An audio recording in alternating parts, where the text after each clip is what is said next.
Good evening, ladies and gentlemen, and welcome to episode 12 of Toxic Masculinity, the greatest live stream on the planet. Well, probably not, but that's what we like to say.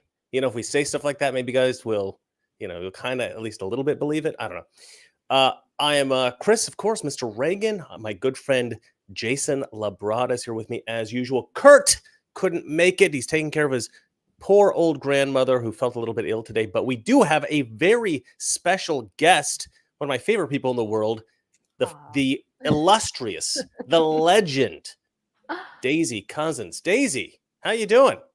I'm doing really, really well after that intro, Chris. That is very, very sweet of you. You two are one of my favorite people in the world, and it is lovely to be on the stream with you today.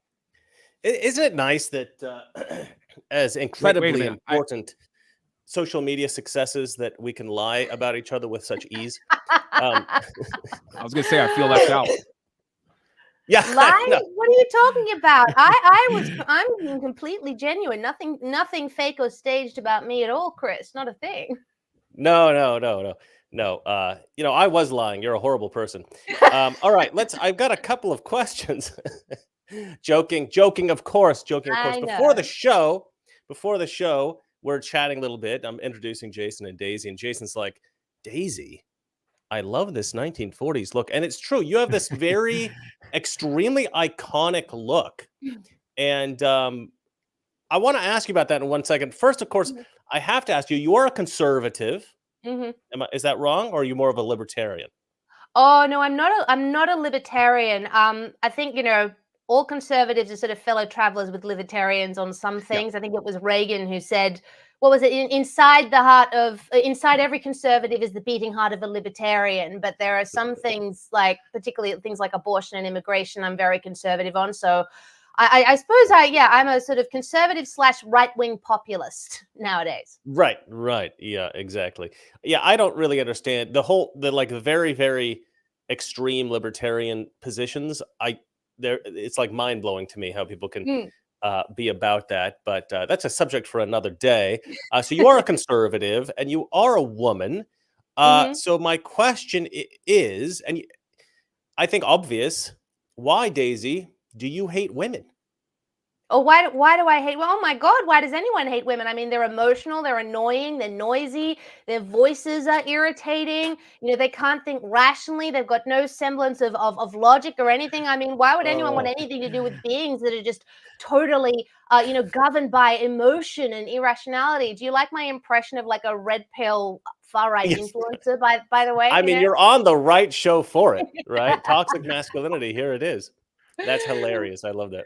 Well, no, just to be clear for any idiot leftist that is going to watch that and completely take it out of context, because we know they exist. No, I do not hate women. Obviously, I love women, and I think actually conservatism is a very, very good ideology for women because it's very liberating. If you're a woman and you're a leftist, you get tied into all these kind of preconceived notions of what you should and shouldn't think. And you're also told 24/7 that you're a victim and that nothing you do, no matter how hard you work, you'll never be able to succeed in life because of the big bad patriarchy. I don't think that's a very healthy message to be sending any woman. Whereas if you're a conservative, you're taught you're an individual and that your hard work and your merit, you can succeed no matter what, whether it's men or women you're competing against. I think it's a much healthier place for women, and it frustrates me that more women on the left don't see that.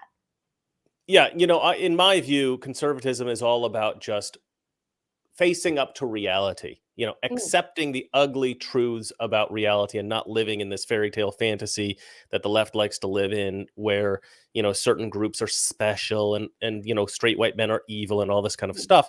And if you really do live in reality, it's much easier to achieve success given the natural hierarchies that exist in the world, which is a lot of times I've found what Jordan Peterson will talk about. We'll talk about how hierarchies are not something to be scared of. They're just part of nature, and better to embrace them just than to pretend that they don't exist. They're all evil or whatever, that kind of thing. So 100% get what you're saying. I was going to ask something else, but I think it's kind of irrelevant, so I'm not going to. I just made an observation that we replaced a minority with a cis white female.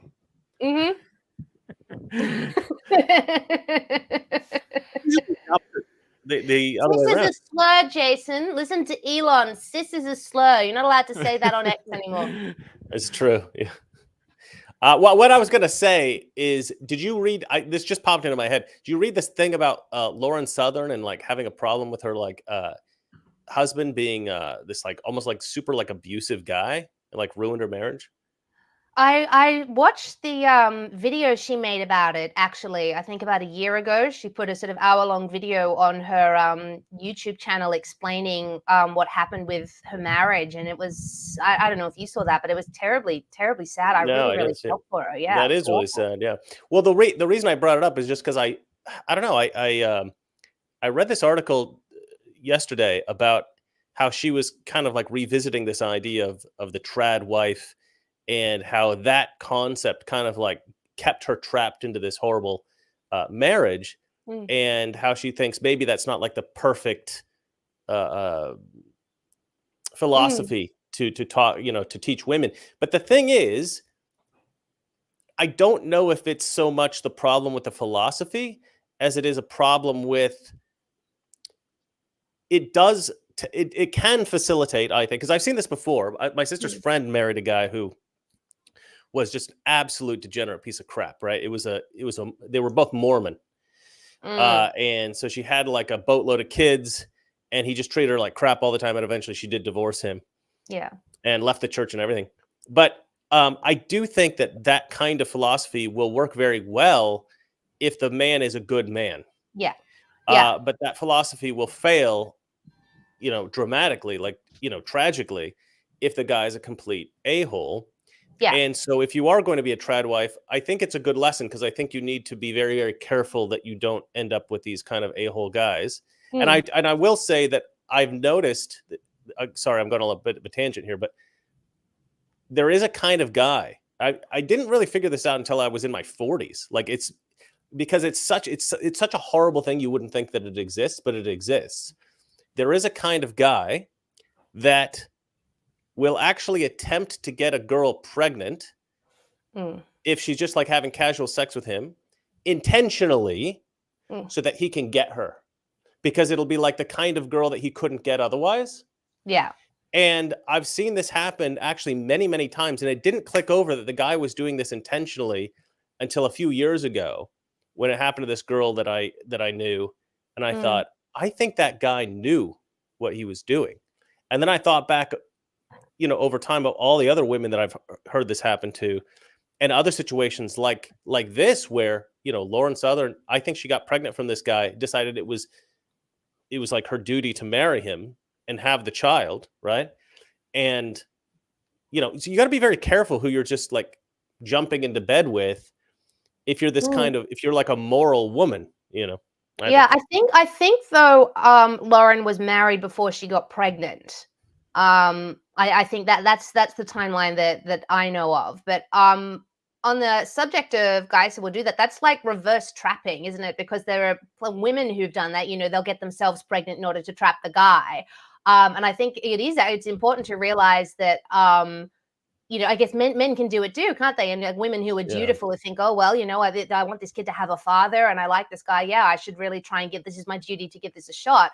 And I think Yeah. you're right about the kind of trad wife model, because it can work really well. Like I know people who live like that, and it works really well because the two individuals in the relationship are very good people who love each other Mhm. and respect each other equally, and are happy with their roles in that marriage, and so it works. But I think it is very dependent on having a good man, because in the kind of traditional marriage, they talk about sort of complementarianism, each one complements the other, but ultimately the man is the one who makes sort of the big decisions in the marriage about money and housing and all that kind of stuff. The women do something else.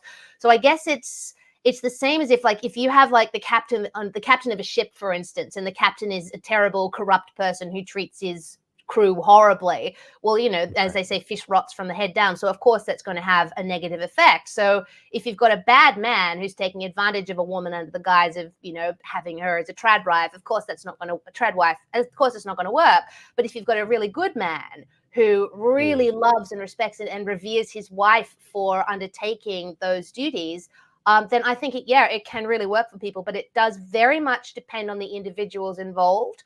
And if women want to live in that arrangement, and more of them, I think, than we realize do, well, ladies, you've got to be really discerning about who you pick, because if you're with the wrong guy, it can go very, very badly. Yeah, and I think the trad wife movement in particular is going to attract these kinds of a-hole guys. So we've created, unfortunately, we have this society in which feminism has created this value system where men basically just do whatever women want now in society. And I don't think that works at all. I don't think it really works at all. So you have all these, mildly messed up marriages, mildly messed up relationships in America. And then the trad wife thing comes out, traditional values of this whole idea, which is a kind of a solution for that. Not that that ever disappeared. That was always there to some degree. Yeah. But now it's becoming kind of a trend. But the thing is, if you have most guys who are trying to do the right thing, being like, kind of embodying the whole feminist ethic of like, oh, I'm going to let my wife be the boss and all this kind of crap, then who's left over is like, you've got guys who are already traditional guys. So, they're going to church or whatever. They're already decent guys. They're already living a fairly traditional life. They're not going to be joining that trend necessarily because they're already doing that stuff. And then you've got women who are maybe thinking, oh, maybe I should try to embody that. Maybe I should be more like that. I'll go find a husband who wants a wife like that. And then you've got this other group of like men who kind of figure out, oh, if I have this woman who's very demure and who's very submissive, then I can really control her, right? So I think it's kind of bringing out the worst kind of guys, maybe. So this is kind of a negative side effect that I'm just starting to kind of figure out, which is really unfortunate. Yeah, it is really unfortunate because it's an arrangement that works. Like it's worked for a long time. You got the man who's the protector, provider, and the woman who is the who takes care of the household and the children and the relational side of things. Like it's a relationship that by definition works. That's what the nuclear family is based on. But yeah, in an age where like feminism has done a lot of really good things. It's also done a lot of really bad things, and it has really messed up the relationship, I think, between men and women just generally. I think a lot of women are very afraid of men nowadays because of what they've been taught about men by women who are feminists who know nothing actually about men but act like they do. You know what I mean? And then you've got a lot of men who understandably are feeling very resentful at being told constantly that they're oppressors and that they're inherently misogynistic and that they're all potential predators and, they need to step aside and let women do things. I mean, of course, that's going to create problems. So we're at a point where there just doesn't seem to be any kind of balance. And it's like, as you mentioned, Chris, it's like as an attempt to kind of balance that, you do have these kind of black pill sort of guys coming out and taking advantage of that want that a lot of women have to be traditional wives. And I think the women probably, again, maybe a lot of them, maybe they're retreating from sort of the working environment. They're tired of having to work 50 hours a week. And they think, well, look, maybe this traditional way of living is better. They kind of don't know any different. And they think, well, maybe this is what it is to be a traditional wife. But it's a real lack of balance, I think, we're facing nowadays in society. Yeah, I think there's lots of kinds of men who would appreciate this traditional wife, but the ones that seem to be exploiting it are probably like the Andrew Tate sycophants, these kind of guys, and that's not the kind of guys we necessarily want to be setting up with our traditional wife type ladies. All right, before Jason dies of boredom, let me just I didn't mean to go off on that side tangent, but it was a good one. You're a very interesting person, very well spoken. You put things a little bit better than I do, which I find really annoying.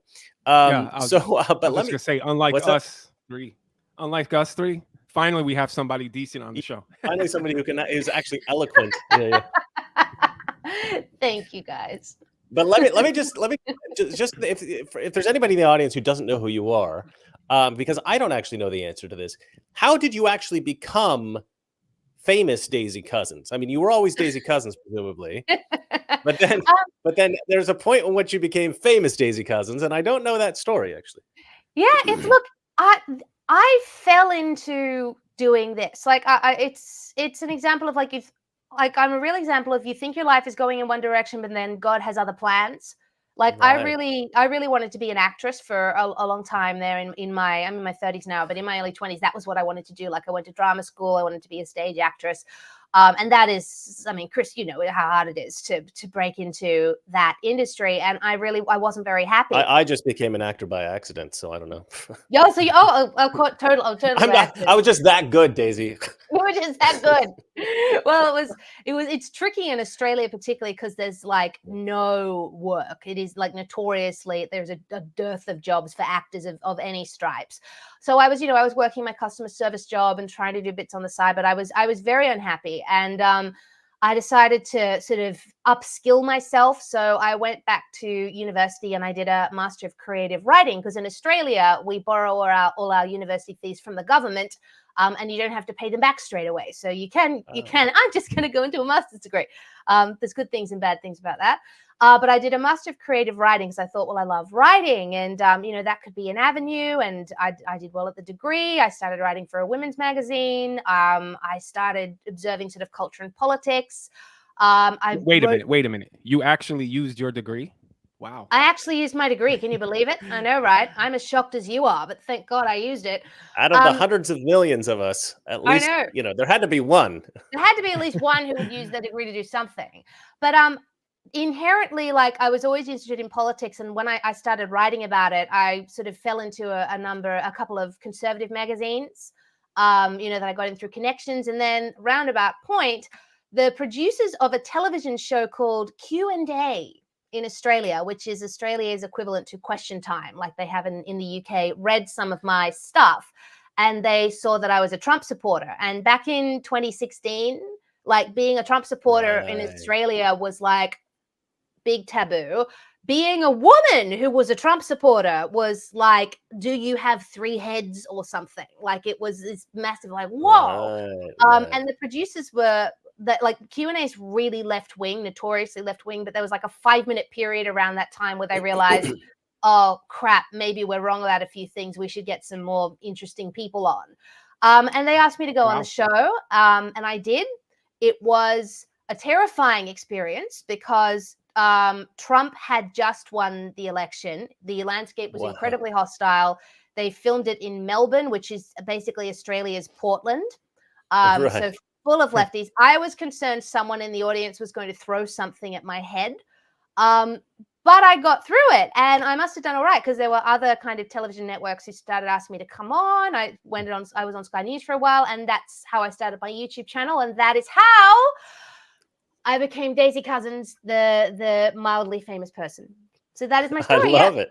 You think you're going in one direction? I had no idea. Yeah. I love that. And Q&A is now conservative channel, right? Q&A, no. Yeah. She revolutionized the whole thing. God, no, I tried, but they went back very quickly to really only having like leftists and moderate conservatives who are basically leftists on. But there was a brief period of time they had a couple of Lady Trump supporters. I think you were in the right place at the right time. It was a lucky moment.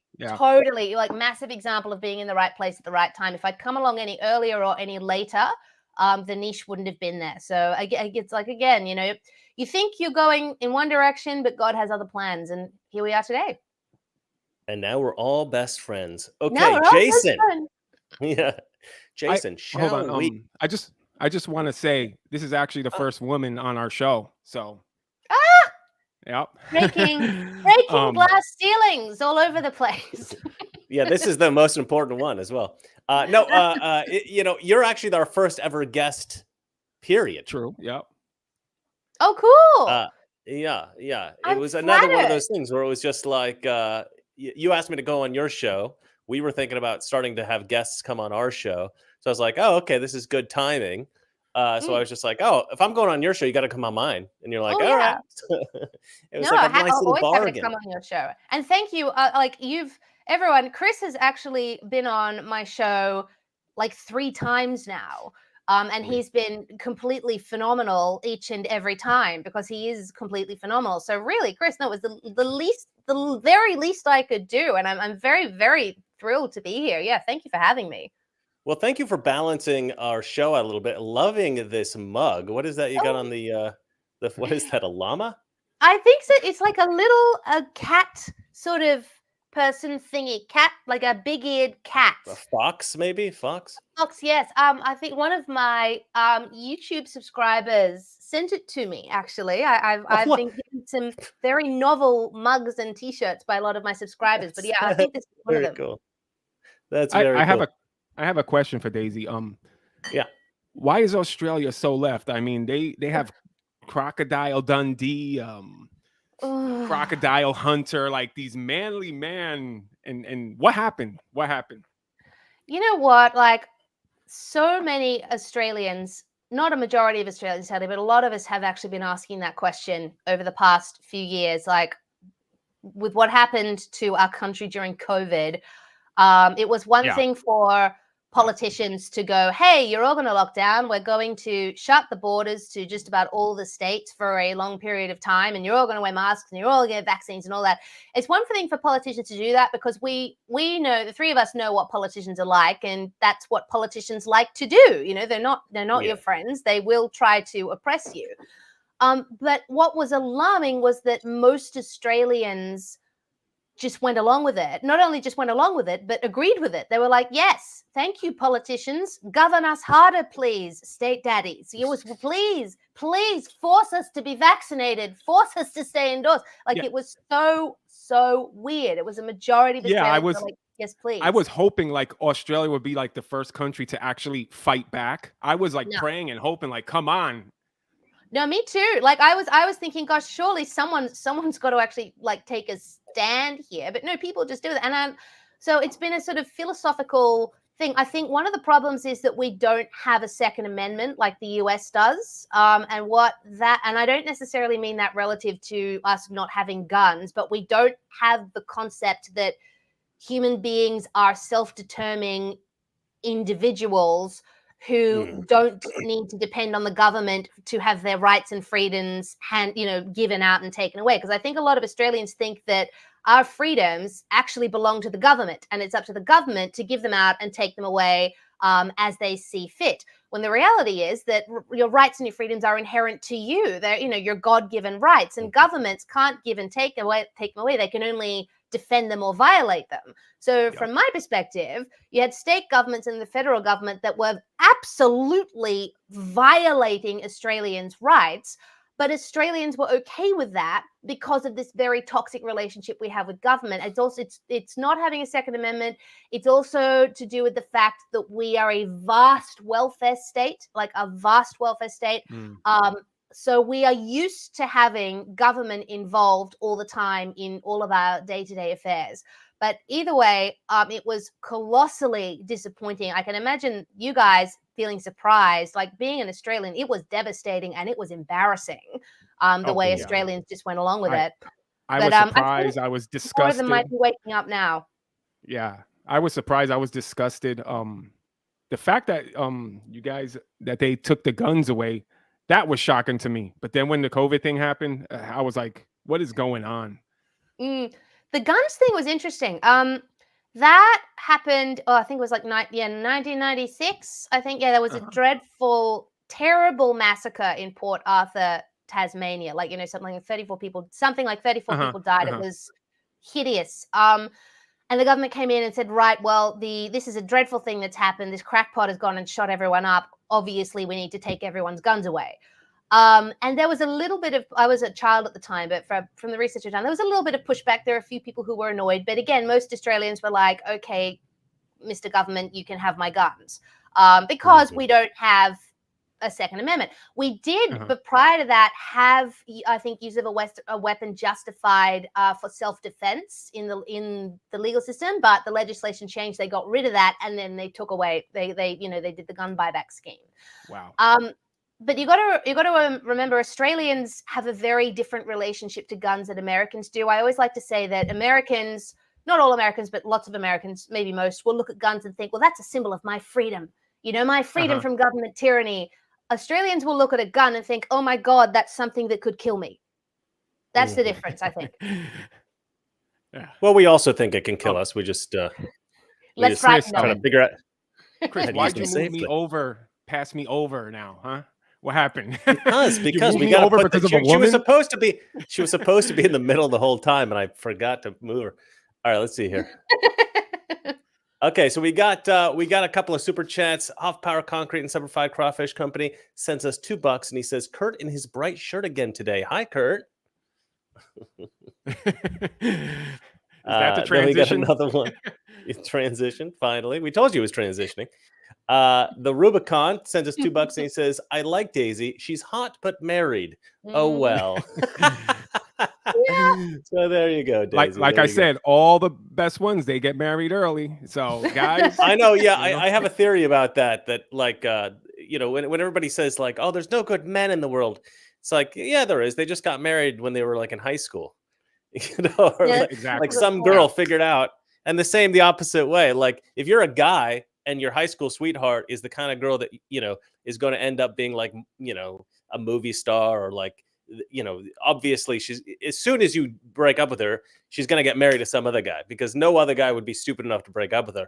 Yeah. You don't break up with her. You just marry her, and that's it. That's it. She's yours. So most of the best people do get married early. Didn't happen to me, but it happened to you two guys. So congratulations on that.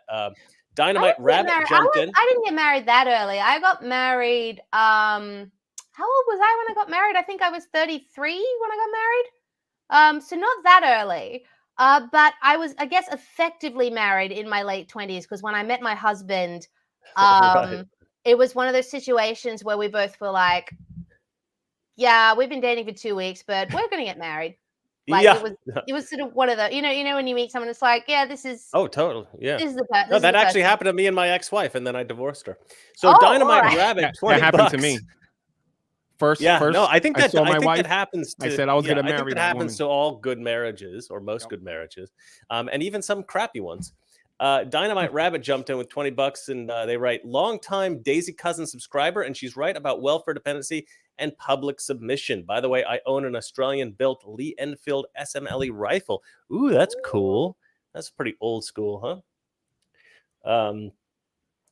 All right. Well, Jason, what do you say? Should we actually do our jobs and get to the news and talk about some of the interesting subjects that are going on in the world? Yes. Let's start with Biden's general election strategy. Less is more. No. You missed one. Sorry, we didn't go over the order. I forgot to go over the order. We're going to go over, I'll do the first one. De Niro. Oh. De Niro. I don't know if you got this one. I sent it a little bit later. Yeah. Robert De Niro, he says that he can relate to people who went through this is a tweet, but I thought the comment was good. Went through Nazi Germany and Hitler. Now, because he has experienced Donald Trump. This is the dumbest thing. I mean, this is sort of like the same thing we've heard a million times. But the reason I like it is because De Niro and Jason have a similar accent. So that's why we're both from New York. Let's play this real quick. It's a minute long. It's really easy. Yeah, you're both from New York. But the point is not, and for the country, no. And I think other people are going to have to stand up and just, because it's either that or you're going to find yourself in a situation that's so terrifying. We always hear about people from Eastern Europe, the Jews from other parts of Eastern Europe, from Western Europe coming over. Look what happened in France with the Nazis and so on. And they come over and you hear these, and when I was a kid, they'd say, you don't really appreciate this country. You don't really appreciate what we know from experience. Imagine what those people went through. I'm just starting to see it. As a kid, I said, Hitler, it's a nightmare that never would happen. But now I see that it's possible. And what those people, and sometimes I run into some people who are close to my age, who are from Eastern Europe, European countries, or even Nazi Germany, and you understand it. It's the most ridiculous. You understand the Holocaust, Nazi Germany, dictatorships because of Donald Trump, according to this guy. Now, It's, um, it's it wasn't well, Gina. Wasn't let Gina me just throw Carano this out real canceled for quick. something similar? Let me just throw this out real quick. Yeah, exactly. Well, they twisted that into some anti-Semitic nonsense, but the point is that we had 4 years of Trump. They said he's going to be a dictator. He was not a dictator. Okay. Then we had 4 years of Biden. Well, almost 4 years, 3 years of Biden. And what does he do? He takes his political opponent, puts him through 5 kangaroo courts. He goes and he starts locking up January 6th protesters who were perfectly innocent, nice people, just like middle-aged, average Trump supporters. They're just locking people up if they don't vote for you. They're trying to imprison political opponents. This is the dictator that they were warning you that Trump was going to be. They're screaming from the rooftops, Trump's going to be a dictator. Biden is that dictator. Well, now we know Trump is not that dictator, and yet they're still coming out. What I think is really weird about this is that De Niro is just a random actor.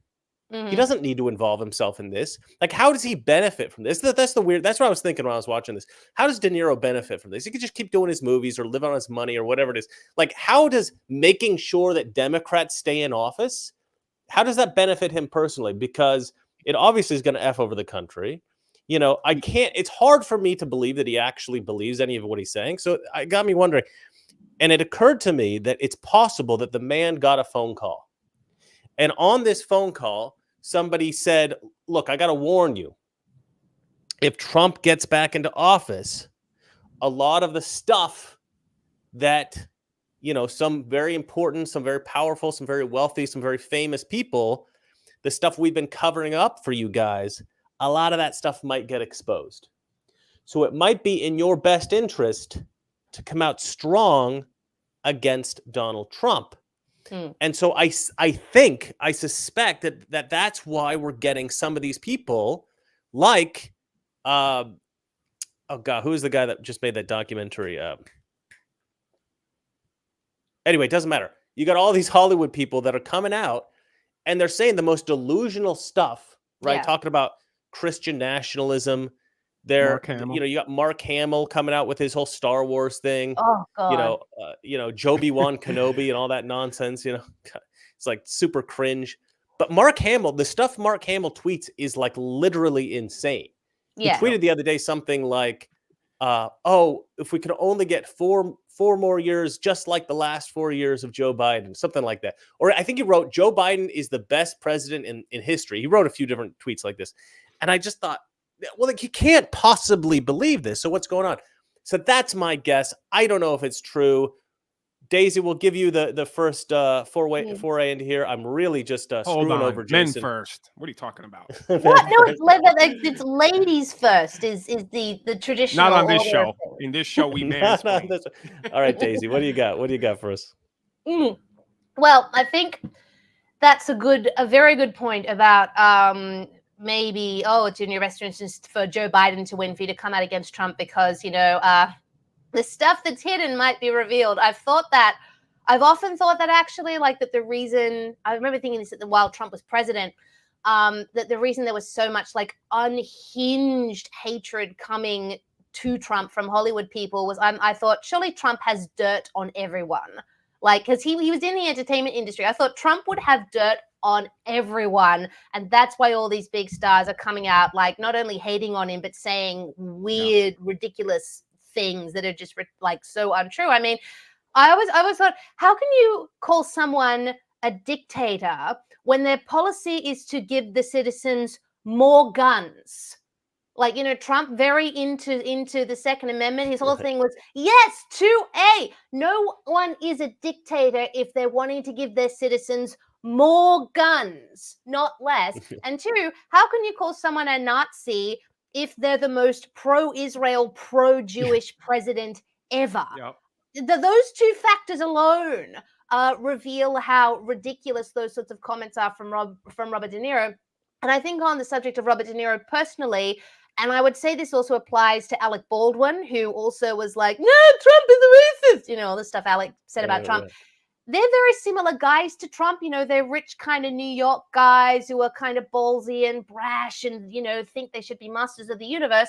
But of the 3 of them, Trump managed to do it, and the other two didn't. So I think the other two are kind of like the other two Heathers in the movie, which is also a musical, Heathers, who are kind of, you know, trailing in the wake of the lead Heather.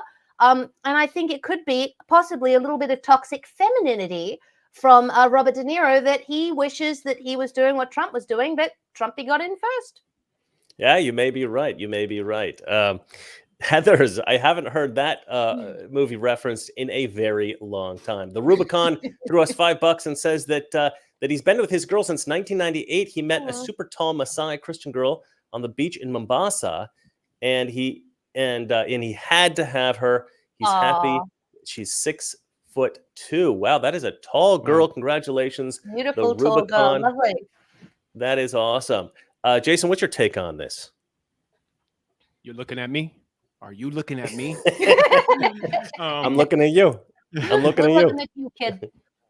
I think they're giving him a bunker spot because when Trump wins and all hell comes down, and they start like civil wars and whatever they're going to do to make sure Trump doesn't get in, I think they're like, look, you have your spot in our bunker. But you bring a good. When we nuke the planet, you're in with Zuck. Okay? You're going to be in Zuckerberg's bunker. Yeah. That's hilarious.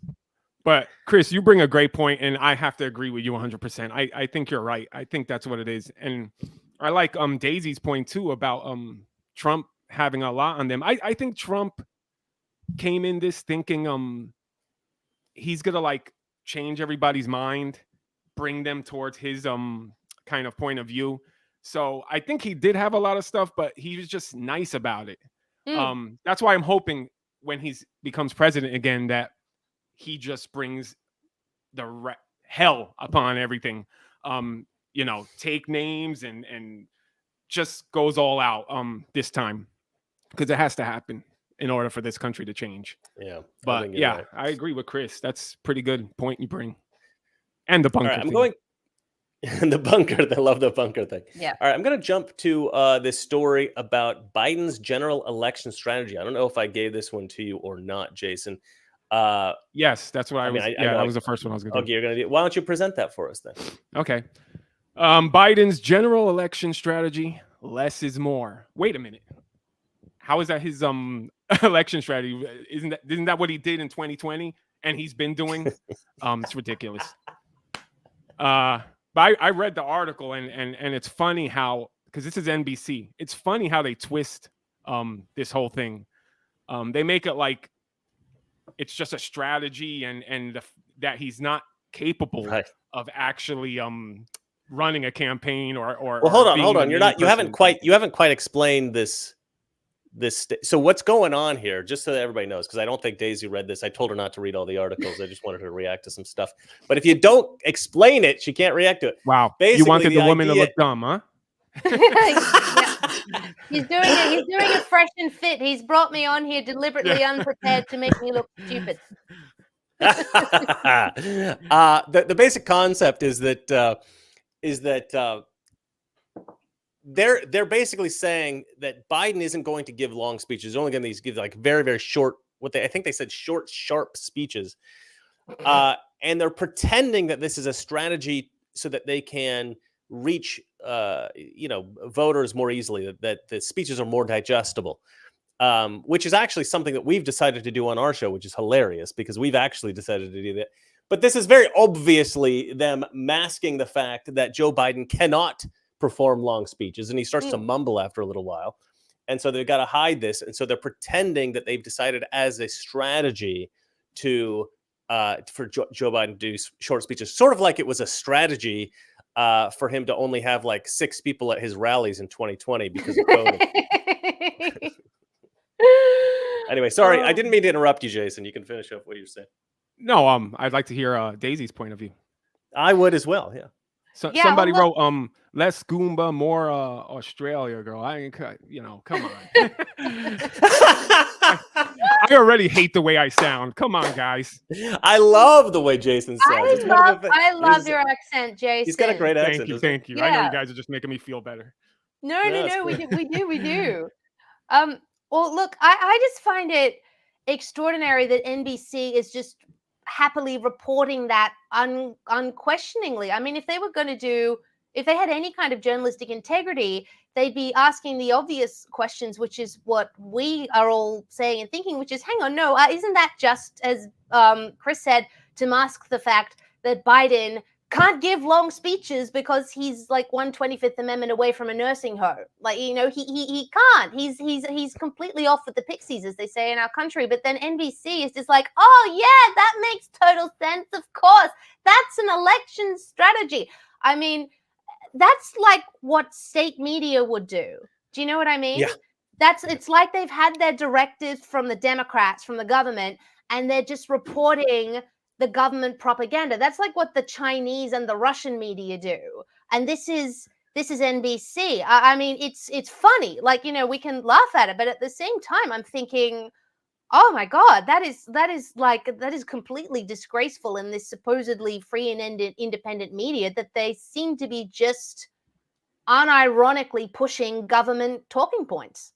That's such a good point. That's such a good point, because if this was reported about another country, right? Like if like let's say Putin became very obviously infirmed, like, you know, mentally degraded, and the state media came out and said, from now on, in order for the public to be able to, you know, better assess what he's saying, he's going to give shorter speeches.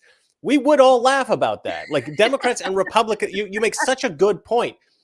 This is something that you would expect to hear in a third world country or some other, you know, somewhere with a dictatorship, an authoritarian dictatorship, that we'd all laugh at. Jason, you got anything else to say? Because I want to get one more story in I just before want to Daisy's put one got to point go. from the article. I just want to say, read one thing from the article. It says, that dramatic shift hasn't, but aides say the idea has been discussed as the campaign tries to find ways to reach an unsettled electorate that consumes information differently than in previous cycles. Discussing the idea is also a reflection, aides say, of how much harder it is to get and keep voters' attention. So, like, it's just propaganda, this article. It's right. Exactly. Yeah. It's not that hard to get voters' attention. People happily sit there and watch Donald Trump like talk for nearly 2 hours at a rally on a live stream, and they're glued to it and they enjoy every minute of it. And I know this because I've done it, and I'm Australian. Like, you know, I don't technically have a dog in the fight. Like, think of them like that is so, it makes me mad. It is so obviously just government propaganda and coming from this supposedly independent media outlet. It's ridiculous. Like, get this. Look at this, Chris. Hold on. It says some of Biden's advisors have been pushing for him to go even further in attempts to sharpen his public appearance. They've argued for the president to replace prepared campaign remarks entirely in favor of less scripted retail stops and punchers. I don't know, digital content where he speaks directly to the camera. I mean, you think the aides so they're really preparing for him to that? go off script and say and make mistakes? You believe that? Or at least they're trying to cover for mistakes in the future by saying, "Oh, he's going to go off script." And so, Listen, let me say in my most Biden-esque way that this would be this would be funny, but the only problem with that is a lot of Democrat voters will actually believe this. That to me is like the most mind-blowing. Every time you hear a story like this, you think this is laughable. Nobody's going to believe this. And then you go on Twitter a week later and people are like posting this as if it's true, right? Like crazy stuff, like the bleach thing, like the Trump told everyone to drink bleach. People will still post that on Twitter. People still post it on Twitter. And it's just like, how can you believe this crap? Like, this is obvious propaganda. You'd think at some point they'd start to, anyway, whatever. Let me get one more story in quickly before our beautiful guest has to leave. What do we got, Jason? What's another story we got that you like here? Let's do one about a woman. German politician of the German politician of the AfD party, Marie-Therese Kaiser, was just convicted and fined $6,000 plus. Her crime: posting statistics showing that Afghan immigrants are disproportionately committing sexual assaults in Germany. Yeah. This is a whacked situation. And what was great about this tweet, because this is a messed up tweet. And actually, Elon Musk commented on it. Here he goes. Are you saying that the fine was for repeating accurate government statistics? Was there anything inaccurate in what she said? Yeah, I didn't read any news stories on this. I didn't have time to. I was going to. But what I love is that in the wake of this post, people keep posting statistics, right? 77% of solved cases in Paris are from foreigners. Let's see here. And you got this nice graph here of gang-related or, multiple assailants. I don't know if that's really relevant, just because that's a particular style of crime as opposed to the viciousness. But some great memes. And yeah, this is another great statistic. There's a huge problem in like Sweden, as far as I'm aware. I don't know if there's other countries, but I know Sweden does this. They have actually stopped trying to assess who is committing the crimes. Yep. Yeah. It's horrible because in order to make effective laws, right, to govern effectively for your people, you have to know what's going on. What culture is doing what. And I believe that it all boils down to this ridiculous misapprehension of what racism really is. Because at some point, people, I don't know if this ever started or if it's just always true. People, for whatever reason, conflate race and culture. Yeah. And to me, it's like you can look at all races as equal and say it doesn't really matter what your skin color is, what your genetic predispositions are, whatever in terms of like, racial disposition. But culture is something else. Yeah. Like culture is something that you can actually leave behind. Everybody's got a TV. You know what I mean? Like even if you grow up with a dad who's kind of a jerk or a mom that's a little bit abusive or dismissive or whatever she might be, and you don't like it, you don't have to repeat that. You know what I mean? You don't have to then seek that out again. There's these women who their father is abusive, so then they have to be with an abusive guy, right? And that's obviously like almost like a mental illness. And we have to stop pretending that every single culture is like the most beautiful, amazing culture and that white culture is evil. Like white European culture produced Western civilization. We're lucky, actually. The world is very lucky that the great explorers were white Europeans, because who the hell knows what would have happened if it was another group that went around the world, because not all conquering civilizations were as generous as white Europeans. White Europeans were Christian, and they didn't want to genocide anybody, right? They wanted people to find Christ, to be converted to Christianity, and to go to heaven. They were trying to be good to the different populations of the world. Not all cultures were like that. So the fact that, white European culture was very successful obviously puts a big target on it, makes people want to criticize it and bring it down. But, it is something that's fair. I think you should be able to criticize a culture. Yeah. I don't know if you should be able to criticize a race so much. I think that that's fair, that people don't think racism is bad, of course. But criticizing a culture, I think, is fine. Yeah. And I think it's something that we need to do more of. Well, no, absolutely. There is a difference between race and culture. I think people who are, I really hate people who are like race essentialists, who say that because you're a certain skin color, your genetics say you're going to do X, Y, Z. That is racist. I hate that. I oppose that totally. Cultural critique, though, is a different thing, because as you say, people can come and go from different cultures, and you see people within certain cultures who actually disagree with their prevailing culture and push back and say, no, actually, I don't like the way that we do things for these reasons. I think this is a better way.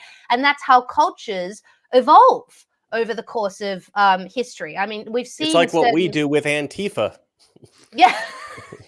Exactly. But like, that's culture is a different sort of thing.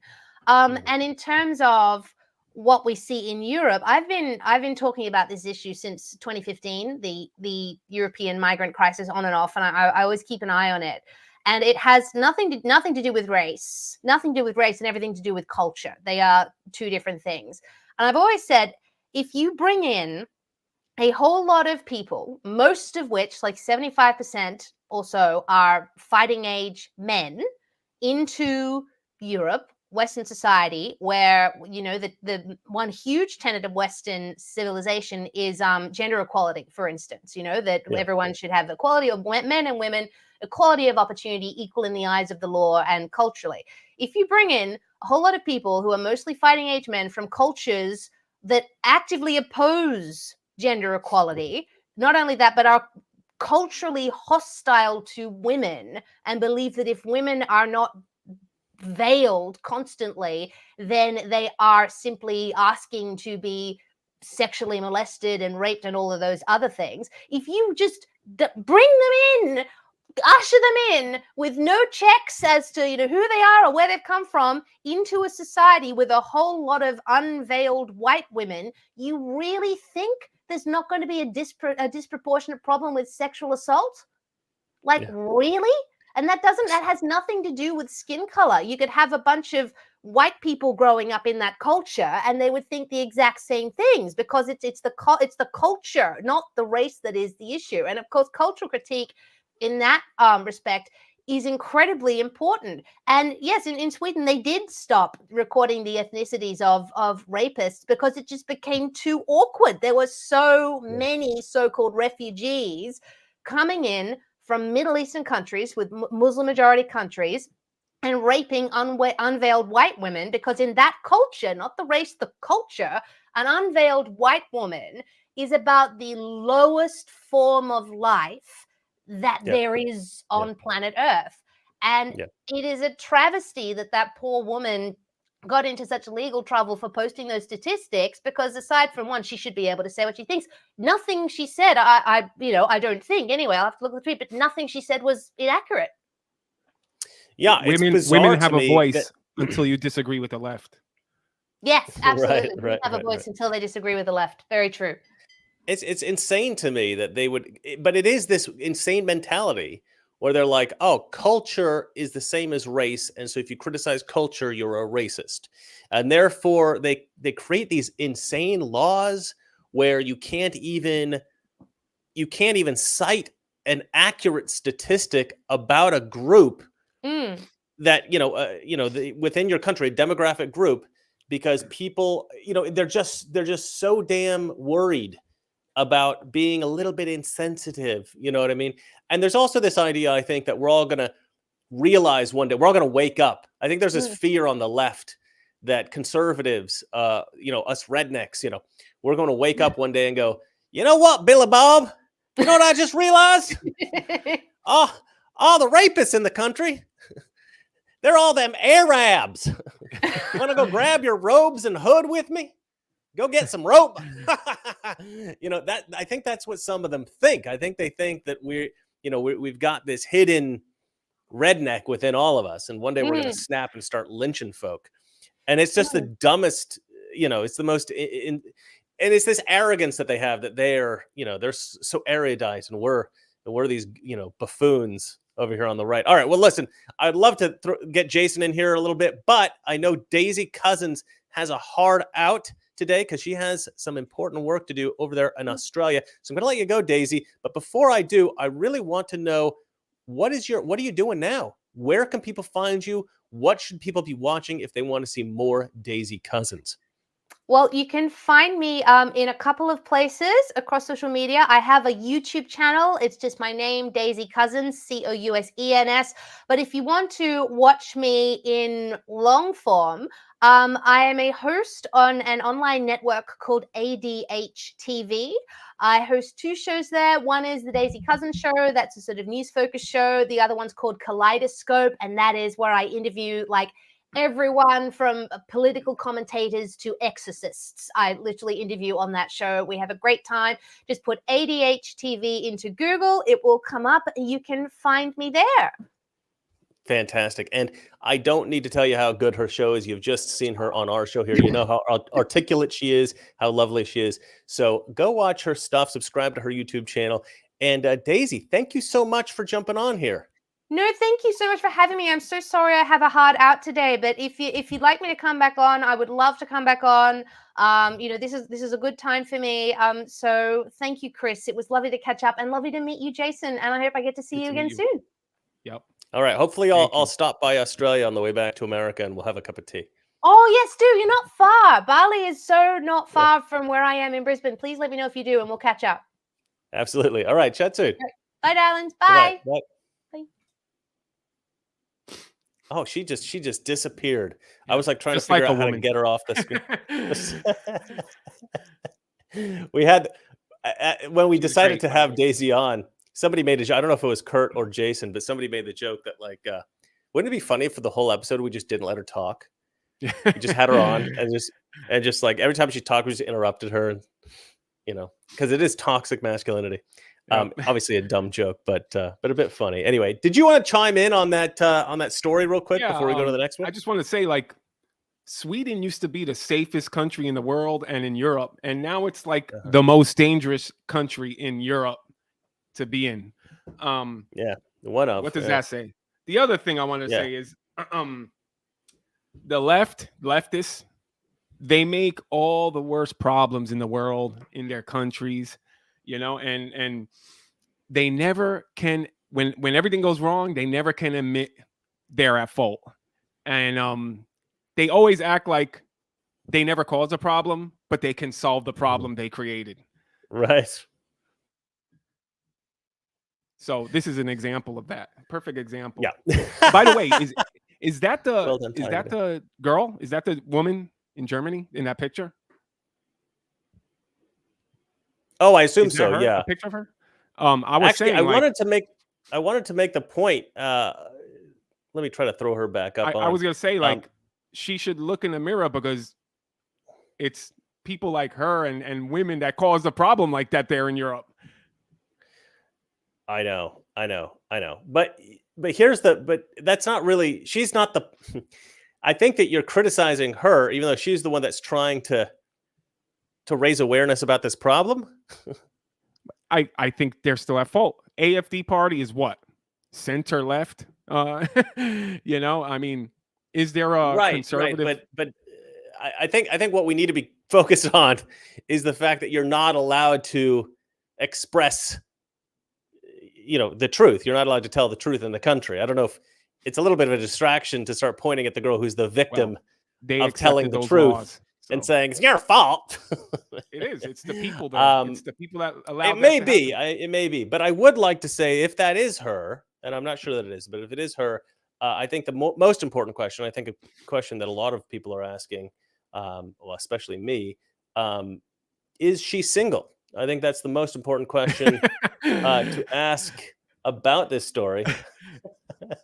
I'm kidding. I was gonna of say course. that's the conservative party in Germany, right? And I was gonna say, If it why is, why are the conservative women always the pretty ones?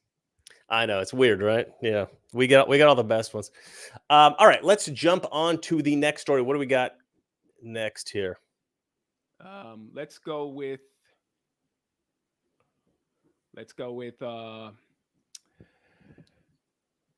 are you kidding?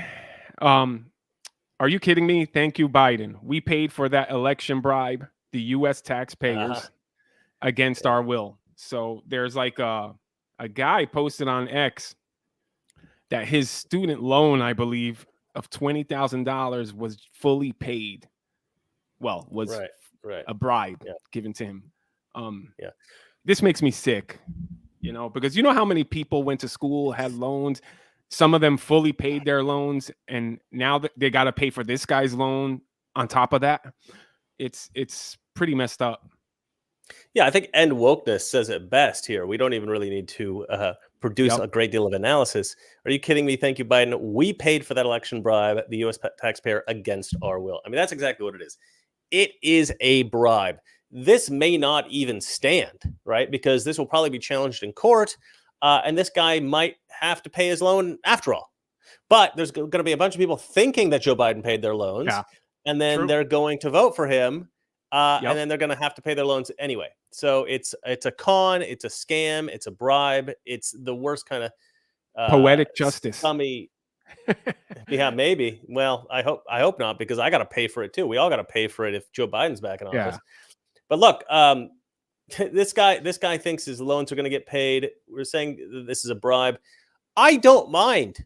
I don't mind people's loans being disappeared as much as everybody else. I actually think it's okay. A student loan vanishing, I think, is okay, with one tweak. And I mentioned this before on the show. I've talked to you, and I think you agreed with me. The universities need to pay for it. If the universities have conned students into paying exorbitant amounts of money, and we've talked about this before, the first generation of students to get really screwed over was my generation, right? Yeah. Before me, like Gen X and before that, you could go to college, get a bachelor's degree, and kind of to more or less expect a job after school. Once you graduated college, you could kind of expect to get some kind of job in school. Might not be a great job, but you're going to get a job. You're going to do okay. A college degree meant something. I graduated in, I think, 2003. I graduated college. And when I graduated, that was a long time ago. I know, I look good, right? When I graduated, this was no longer true. You couldn't just automatically then go get a job because you have a degree. I tried that, right? I went, oh yeah, I graduated. Nobody cared. Nobody cared where I went to school. Nobody cared if I had a degree. Nobody cared about any of that. They wanted me to have a master's or something like that. They wanted me to know somebody. You know what I mean? It was more about who you know, and because everybody had a degree. Like once I started going to college became ubiquitous. I think Gen X and before that, because I'm sort of at the very tail end of Gen X, the beginning of the millennials. They call us Xennials. I'm like in between the two. Isn't that weird? It's true. Confused. Yeah. But Gen X and before that, not everybody was going to college still, right?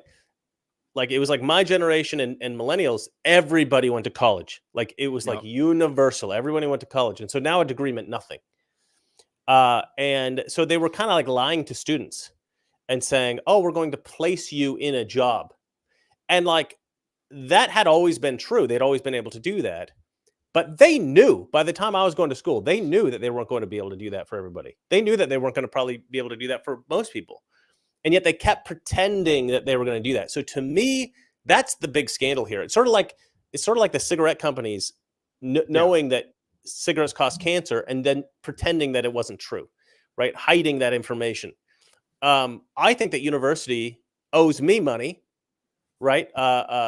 For going to school there, paying them to go to school there. I think I should get money back from the university. And I think that most students who haven't really been able to use their degree should get that money back from the universities, because it shouldn't be a gamble, right? We shouldn't be going to university and then paying whatever it is, $300,000 now, or however much it costs for tuition for 4 years, and then going, and then it's like a roll of the dice. Oh man, I hope that this particular degree allows me to live reasonably well in this profession. It should be something that we're going in with some understanding of, some knowledge of. I'm going to go ahead and read a super chat here, even though it's completely irrelevant, because the Rubicon has been generous, giving us 3 super chats. This is his third one. He writes, I feel bad for finding good wives / men these days. I feel bad for finding good wives / men these days. Do you understand what that means, Jason? No, I don't. Neither Maybe do I. They can elaborate. Please explain. I think there's a typo or something in there. But anyway, yeah, that's my take. Maybe it's I feel bad for people that people who can't find. Yeah, no, exactly. Yeah, that's probably what it is.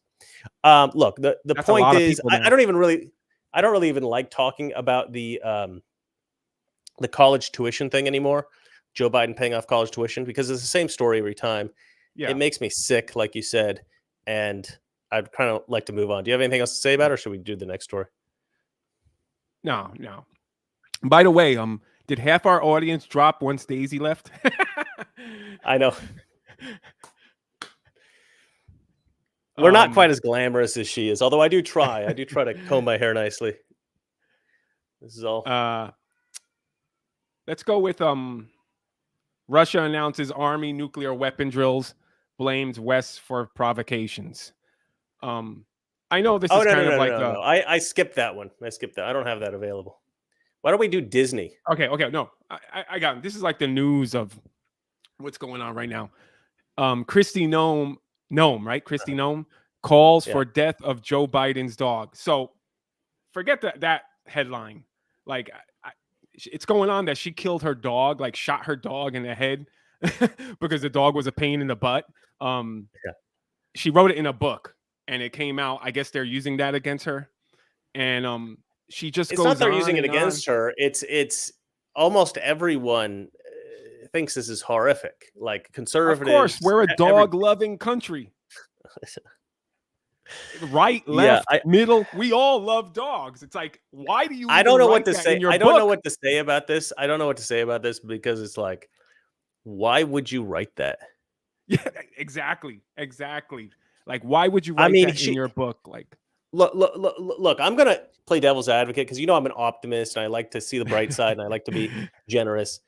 I want to assume that she had good reason for doing this, right? Like an Old Yeller type situation where Old Yeller had rabies and it had to be shot. I'm going to do a no judgment thing. I mean, Gorka would probably want to kill me because he's got some awesome dogs. His dogs are amazing. I had a dog when I was younger who was poisoned by the neighbors. So I literally wanted to murder my neighbors because of that. So, I've had to deal with that before. But look, I like Christy Nome, and I'd like to think that she had good reason for this. But the way it was written in the book, it was like, it's very unsympathetic. didn't It doesn't she show her in a veto- good light. didn't she veto some transsexual law or something? Oh, I don't know. Why are we going off topic to that? Anyway, go ahead. About something you don't even know what you're talking about. I'm getting my rhino senses. Okay, all right. No. I don't know if she's a rhino or what, but I don't think so. But I don't know about this. I don't know. I don't know why she would put this into a book. My Yeah. only Yeah. thought is like she wanted to seem like she had like a grit. She had like the toughness to do it or something. That's why she wanted to put it She in there. was something like that. manly. Yeah, she's tough or something. But Yeah. man, I mean, what a terrible situation to be in now. Like, because okay, let's say that she did have good reason. Like, let's just play devil's advocate. Assume she did have good reason. Still, don't write it in the book because, like, I think this is just such a bad decision for her because she's now screwed. Like, I don't think anybody's Yeah. ever going to want Yeah. anything to do with her ever again. Yeah. Like, But I think she but may then have. she does. But then she says she wants a death of Joe Biden's dog.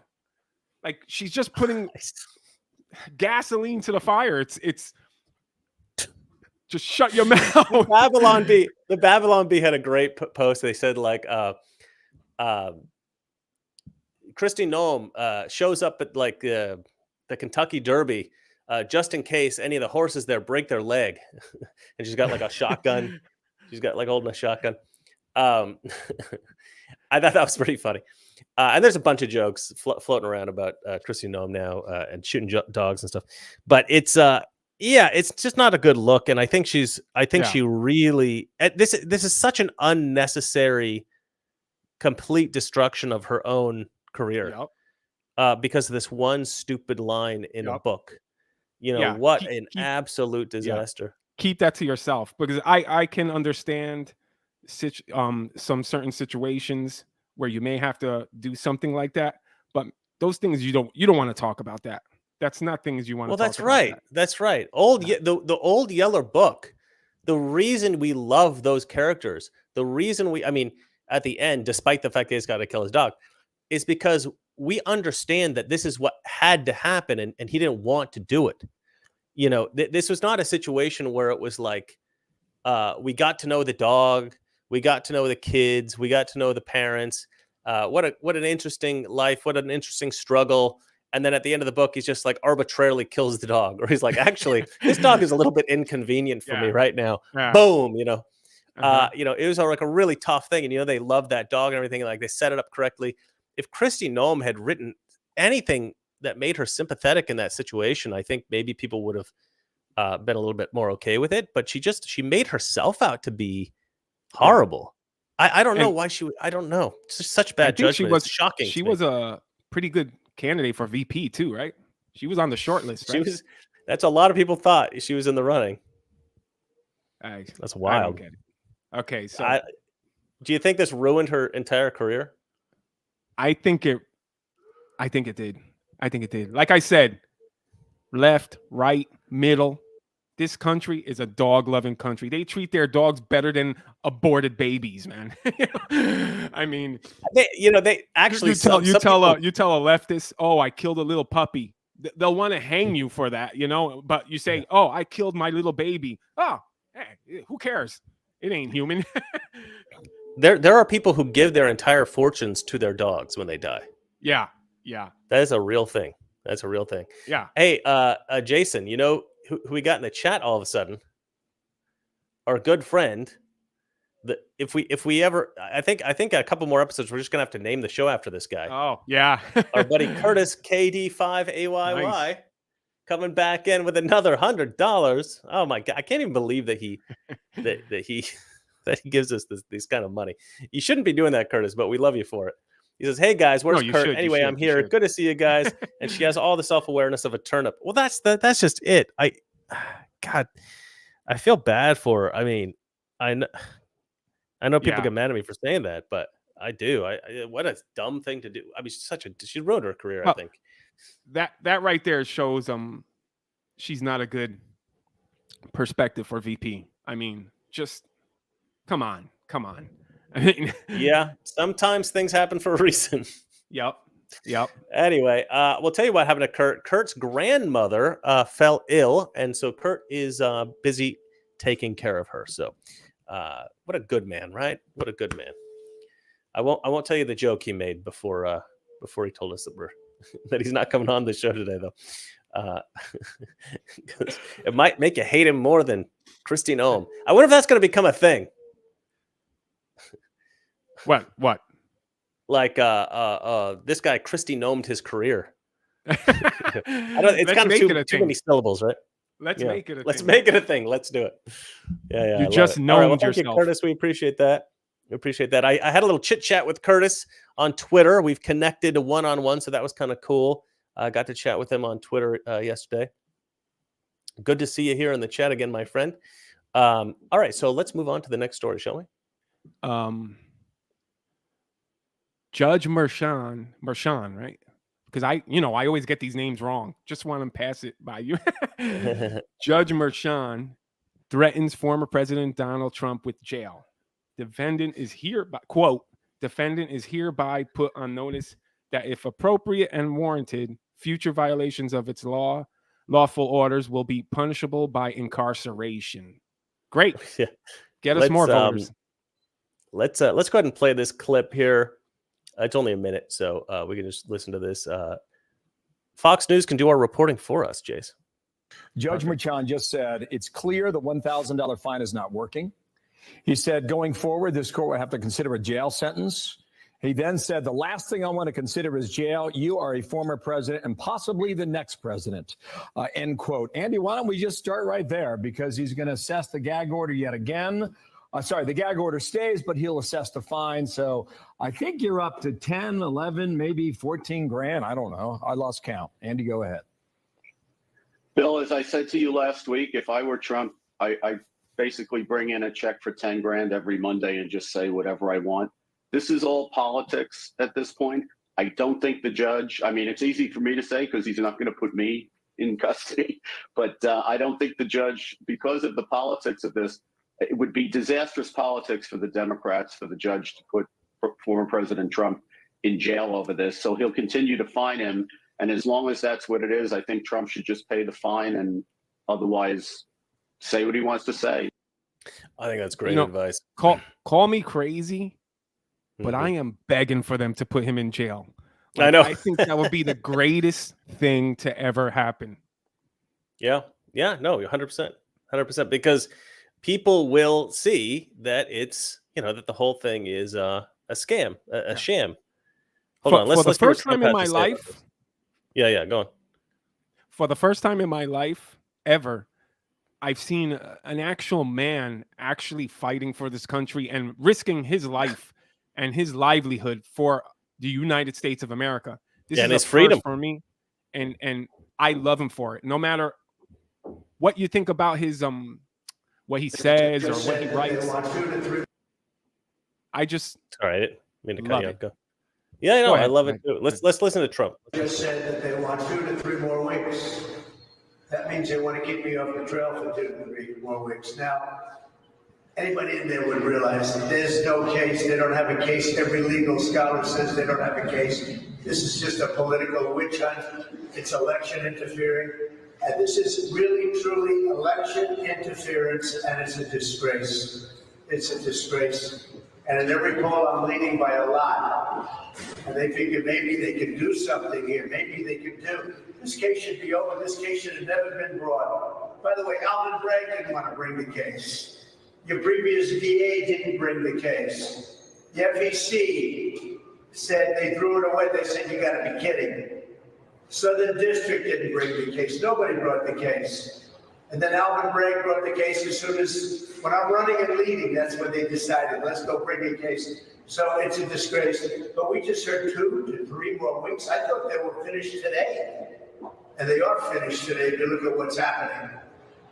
I thought they were going to be finished today, and they want 2 to 3 more weeks. The judge asked them, and playing right into the judge's hands. The judge is so happy about 2 to 3 more weeks because they all want to keep me off the campaign trail. That's all this is about. This is about election interference. How do we stop it? And it's a disgrace.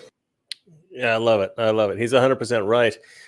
There was another part of this case. I believe that one of Trump's guys from the Trump organization came out and said, like, oh, I was the one who told them to characterize the payments to Stormy Daniels as legal expenses. And the reason that I had them put them down that way, I think that's this case. I get them confused because like I'm doing so much research on so many other stories for my regular show and for this show that I get the cases mixed up sometimes. There's 5 friggin' cases and so many, I mix them all up. I mix up the judges, I mix up the prosecutors, I mix them all up. But anyway, one of Trump's guys, the prosecution came in and said, what were you, why was this put in this way, right? Why was it put in this way? Because that's their case is that Trump had them disguise the Stormy Daniel payments, because it was going to help his campaign, and he wanted to hide that. Like, come on, it's such a dumb case to begin with. But then this guy goes, no, I decided to do that because of the way that that these payments were described to me by what's his name, Cohen. That's why I put him in as legal expenses. Okay. So it was not even Trump's decision. It was this other guy's decision. And if it's his decision, how could it be Trump's intent to hide anything if it was this other guy's decision based on what Cohen had told him to do, or where these payments were going or whatever like that. So it wasn't even Trump's decision to classify these payments as attorney's fees. So their whole case just fell apart. Okay. Yep. So like this case should be over. It should be over. Yep. The judge should come in and be like, oh, okay, well, in that case closed, right? Yes. But of course, the judge doesn't want the case to be. Everybody wants to. I mean, this is anyway. We don't need to beat a dead horse. We know what this is. This is political persecution. This isn't a real case. Yeah. All these people need to go to prison. Like, to me, you don't just lose your license. You don't just lose your law license over this. You go to prison over this. These people are trying to overturn, our American system of government. Yep. Because what? Because that's not on their side. Oh, the way that the public is turning isn't on our side, so we have to cheat. Yeah. We have to use the legal system as a weapon. And a lot of people say that these judges and lawyers and stuff need to go to jail and pay for what they're doing or pay for stuff. It's not going to happen. Not to the ones in New York. That's never going to happen to them. They're protected. The only way this could happen, and I feel like it has to happen, is if Trump wins and he goes after these people, which he has to do that because the DOJ, I believe, the DOJ is the only way that you can actually get these people. I believe I think. I'm not sure. Maybe you know better, Chris. That seems to be right. Yeah, I think that's the way it goes. So we do have to get Trump in, but my big, what you said that I think warrants repeating is that once Trump's in there, we really have to go after these people, and it has nothing to do with revenge. And the left keeps talking about that. Once Trump gets in, he's telling us he's going to get revenge. That's he's going to going to be get their weapon. retribution. They keep using the term. Yeah, they keep using the term retribution. But it's really not about retribution. It's really not about revenge. Here's what it's about. If you let people consistently commit crimes and they're in positions of great power in government, and you have some good person come in for a little while, or somebody who's clean and who's just and who wants the system to work correctly, and so those people have to stop committing their crimes for 4 years, what's going to happen when that person leaves again? Yeah. Exactly. They're going to commit the crimes again. The people who are going after Trump in the courts are the same people that are rigging the elections.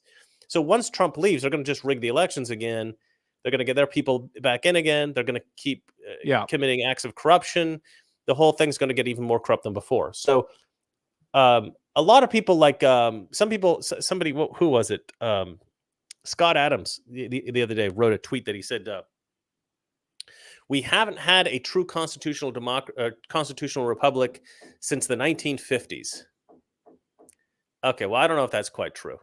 I think he's probably talking about like JFK assassination. That's probably what he's talking about.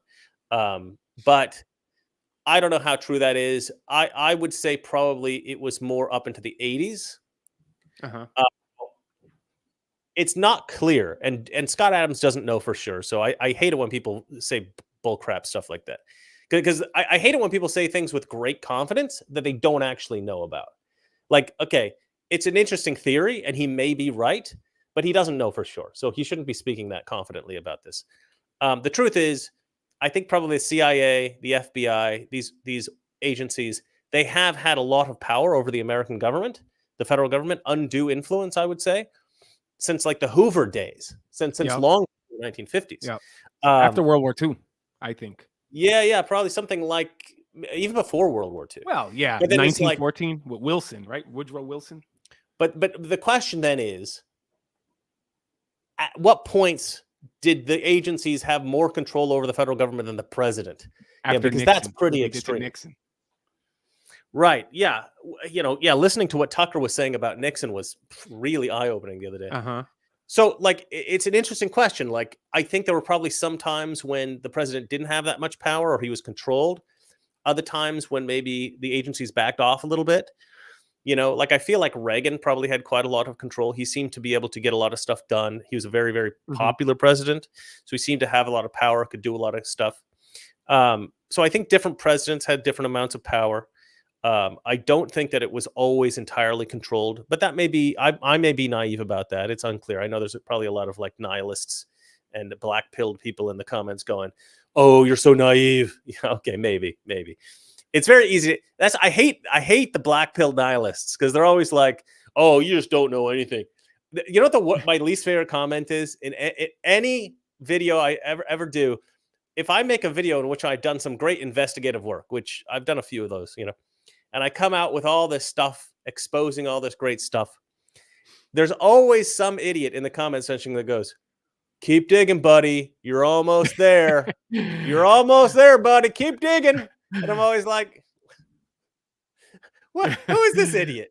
Like, okay, maybe he's right. Maybe he's right. It was probably me. It was probably you. Probably was.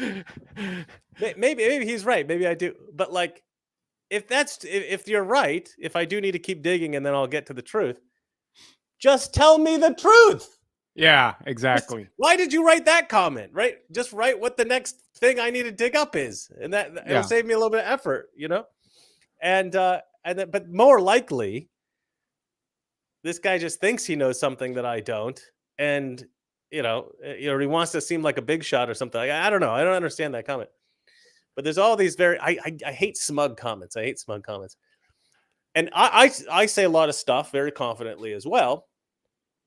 But if I'm not sure about something, I do like to have that caveat of I may be wrong or this is just speculation, or these are my thoughts on this. Let me know if you disagree. Yeah. Have to be. Because I like to have a little humility. Yeah. I like to have a little humility, not a lot of humility. I'm an arrogant POS, but I like to have a little tiny bit of humility, little tiny bit. It goes a long way. I think it's a disarming, or at least somewhat endearing. It's biblical. But anyway, it's biblical. I just want to comment on what Vegas woman wrote here. The president of El Salvador is investigating his executive branch. He told them to their face. Yeah, I saw that. That Trump needs to do that as well. Did you see that, Chris? No. So the president of El Salvador, in I think it was like a meeting of all his heads of state, and like their version of like the DOJ, the generals and all that stuff. And he basically told them, if you guys have done nothing wrong, you wouldn't mind being investigated by the DOJ, like their version of the DOJ. Nice. Right to their face. He was like, that's intense. He's in control of. I'm in control of my executive branch, and the only one I'm not in control of is the DOJ, their version of the DOJ. And he was like, if you guys don't mind, you wouldn't mind the DOJ investigating every little thing about you to make sure you guys aren't corrupt. So right in their face, he said it, and I thought that was amazing. And he even mentioned, he's like, I'm afraid to die. I don't want to die, but he's making his country more important than his own life. Practically. I love it. I absolutely love it. Yeah, I mean, that's where we're at, right? And yeah, all these countries need to be cleaned up. But if we lose America, I don't even know. That's it. It's the last place. It's the last free place, and it's slowly being degraded. But it's the last. Like, where are you going to go after America falls? There are places in Europe that I would say are pretty free and pretty good. But like, if you lose America, okay, like leftists will say those places will fall once you lose America. Exactly. Leftists will say like America needs to set the example of how we should be a green country. Well, you know what happens when we set the example of how we should be a green country? Everyone laughs at us. Everyone goes, "Oh, you're going to buy solar panels from China?" And they're you know how much China pollutes? Exactly. Like, are you joking? Yeah, come on. Like, America's a joke about that kind of thing. America doesn't lead. Like, nobody listens to America and does what America does. They just do whatever they want to do. Yep. But there are a few ways in which America does influence people. And the one really good way that we influence people is that we have a robust constitution, and we follow that law, or we at least appear to follow the law, and we have these free and fair elections, or at least we appear to have these free and fair elections we have for generations. And I do think that the rest of the world looks at us and they respect us and they want to emulate that, right? Now, obviously, the dictators don't want to emulate it. They want to pretend to emulate it. But everybody looks at America and says, oh, that's great. That's great. The other way that they emulate America is in culture. So they emulate our culture in good ways and in bad ways, but I would say mainly in bad ways. But they also emulate our representative democracy or constitutional republic, whatever you want to say. I know people get really mad about I still find that annoying. It's constitutional republic. Okay. I'm well aware, Jason. You don't need to throw that out there every time I mention it. But but the point is that that we are an influence on the rest of the world, and in that sense. And if we disappear, if our way of government disappears, if we no longer have free and fair elections in America, I think every other country in the world, basically, I mean, there'll be a few holdouts, right? But most other countries will just go, F it, Yeah. If America can't do it, who can? Yeah. America was the country that everybody looked up to for that. And so if we can't do it, we're screwing over the whole flipping world. We're sustaining civilization, I think. I think so as too. Long as, I just want to kind of go off a little bit on this idea that yeah, this is something that has existed for a very long time. This corruption in the United States. I think it's something that was really well hidden most of the time. Like I said, I think it was better sometimes and worse at other times. But we're at a position now where it has gotten so bad that it is visible in real time.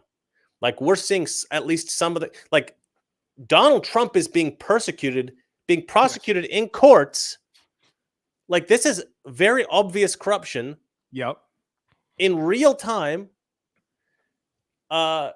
The Rubicon says, I'm begging Mershon to put DJT in jail victory. Yeah, exactly. That's what Jason's point was. Curtis jumps in again. Thank you, Curtis. You are a legend. Right. So we started losing our republic long ago, but we actually did lose it after Reagan when H.W. Bush became president. Well, that was my theory, right? Because he was the head of the CIA.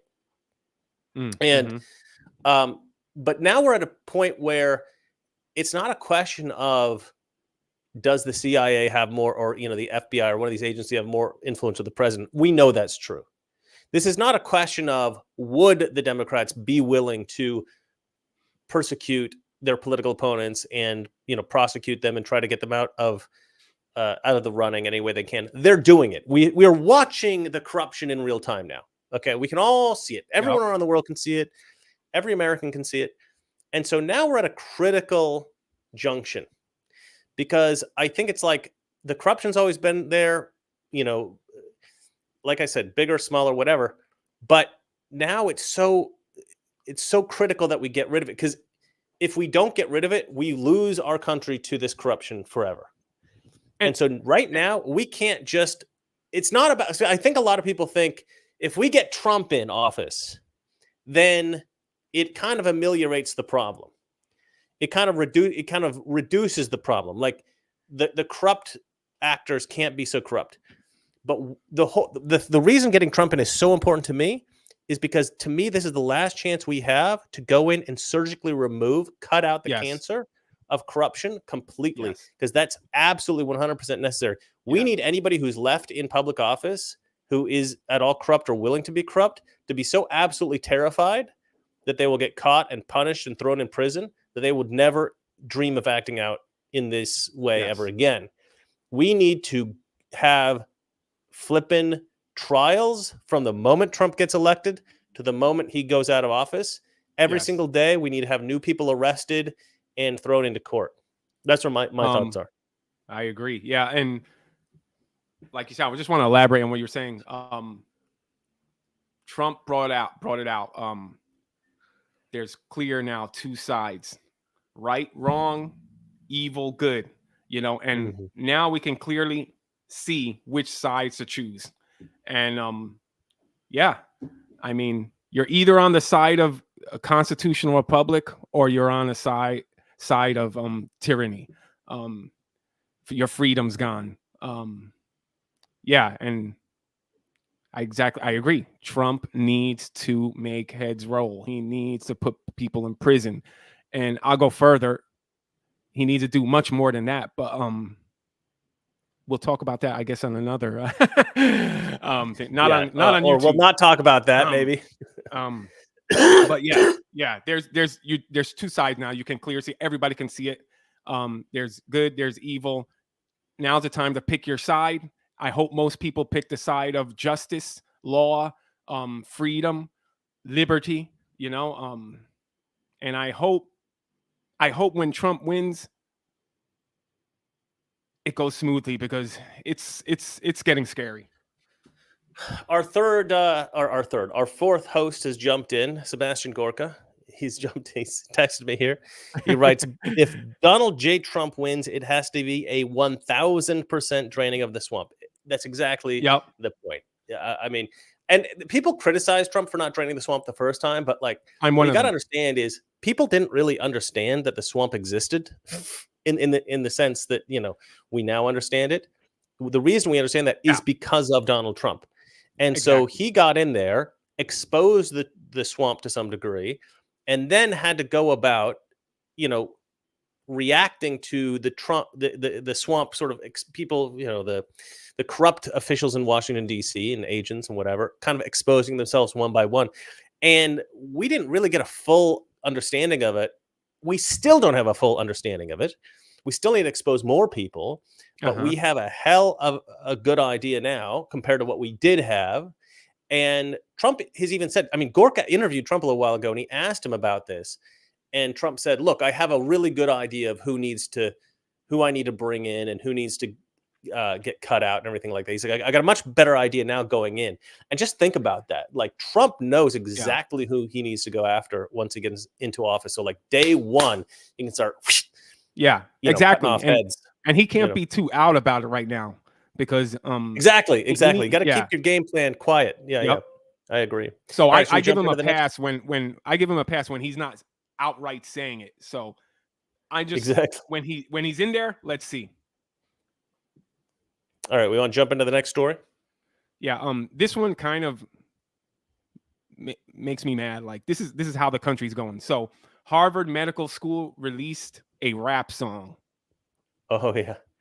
This is pretty funny. All right, let's just watch this because this is pretty funny actually.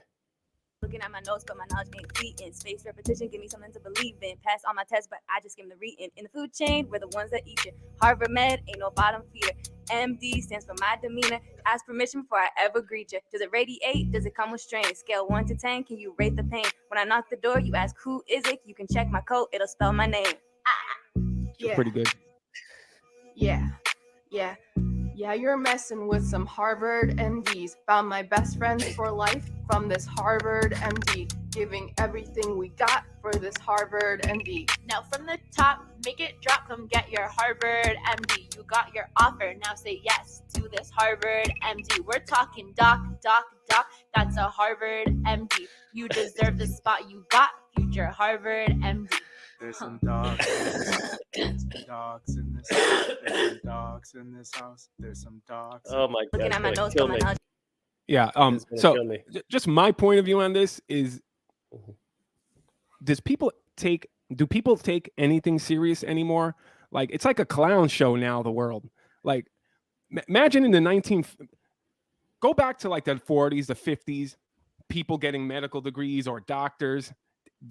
Did they ever act like this? I don't know. Like there's nothing serious in it. Everything's like a clown show now. Everything is, I don't know. I can't find the word I'm trying to look for, but it's just. I actually kind of disagree with you there. I think people should. I hate it. I think people should make jokes about everything. I think people should have a little bit of fun and make light of things and.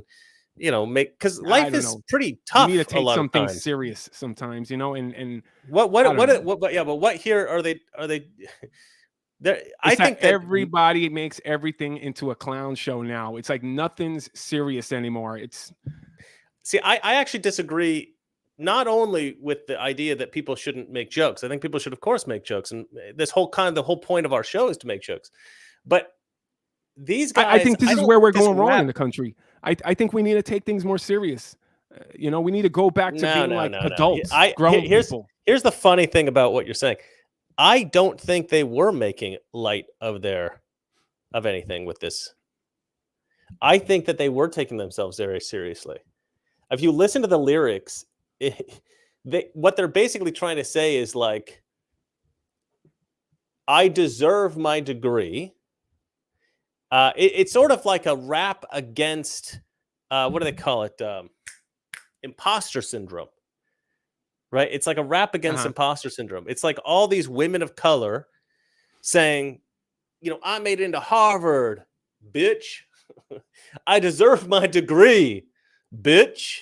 Like I'm a badass. It's like, okay, maybe you are. Maybe they're you are. stooping to a level that they don't have to. And I've always said, if you're going to go to school, you're going to go to college, be a doctor, be a lawyer. Like, well, that's what they're understand doing. That those are the degrees where you're actually a degree is actually worth it. But most degrees are worth it. The thing is, I think that these it's. I know you've heard the term "the lady doth protest too much." Methinks.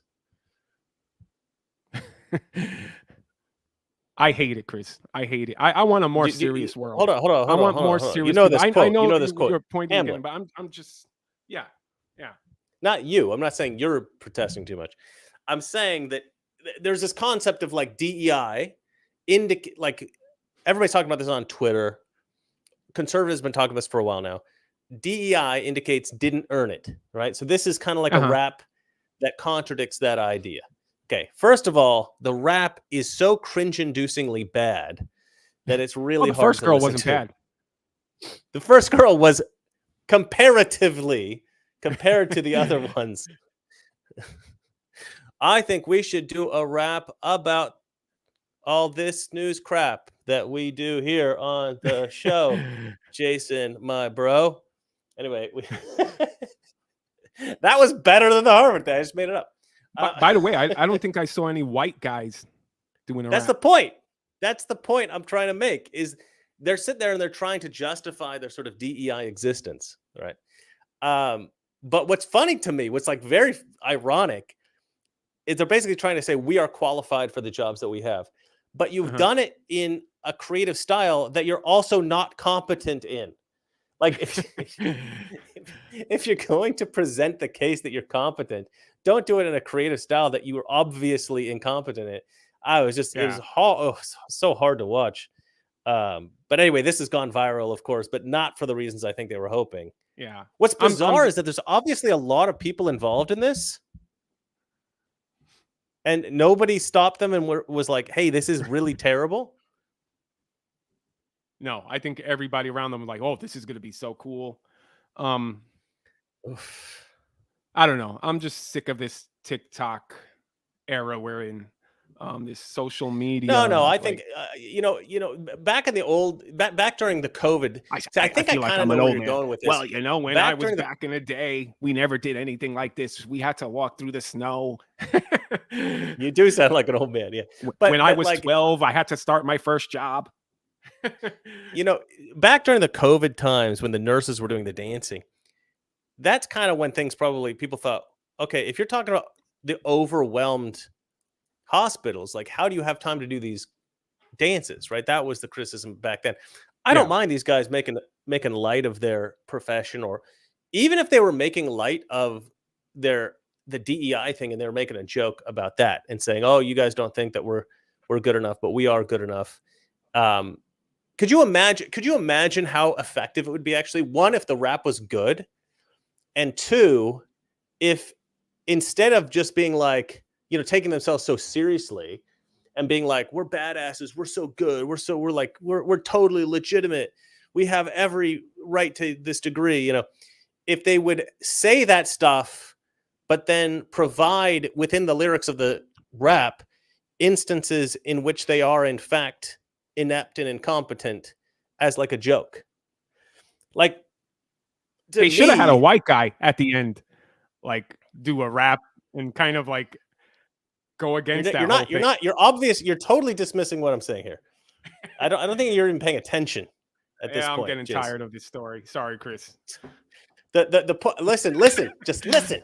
Imagine how effective it would be if they were self-deprecating, is my point.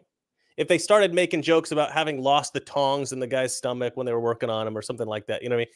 Like if they started making jokes about their own ineptitude, about being a DEI applicant to Harvard, I actually would find that I would actually like them more. Yeah, it would. I would be like, I love these people. You know what I mean? So I think making jokes and making light of it would have actually been a really good strategy. Anyway, that's my take. Yeah, I still wouldn't have liked it, but I agree with you there. All right, let's move on to the next one. Illegal aliens skew elections by inflating certain states' electoral power. This bill would change that. Did you get a chance to read this one? I said it's I think they want to change the census because I think right now illegals, which call people that come from other countries that live here, they can all fill out the census and act like they're like legal, like a citizen here. I think they want to get rid of that. so that they can't. Okay. Hold on, I'm getting trolled here. You want to hear? Yep. Gorka, Dr. Sebastian Gorka, not a medical doctor, by the way, but doctor indeed. He has got a doctorate. He writes, tongs. Do you mean forceps? I said, they drop the tongs and the look. I never went to medical school. I don't know. I see them working on guys. And it's like they got something like tongs, right? Yeah. Okay. Forceps. That's probably right. He says, "Glad I'm the doctor!" Exclamation point. Look, glad I didn't say. I don't know about medical equipment. I don't know about the instruments that are used. I don't know anything about that. All right. I'm sure they, if they don't have forceps that day, what do they use? I'm sure that tongs have been used at some point. Hopefully nobody ever dropped anything in anybody's. Hey, nurse, can you? Yeah, cavity. Like Brad says, hey, nurse, can you get the barbecue set out? yeah. Forceps. She's like, oh, we're out of forceps. You're out of forceps. What do we have for lunch? Perfect. Go get me the tongs. That's embarrassing. Thank you for pointing that out, Seb. Bring the steak knife instead of the scalpel. He writes spatula nurse stat.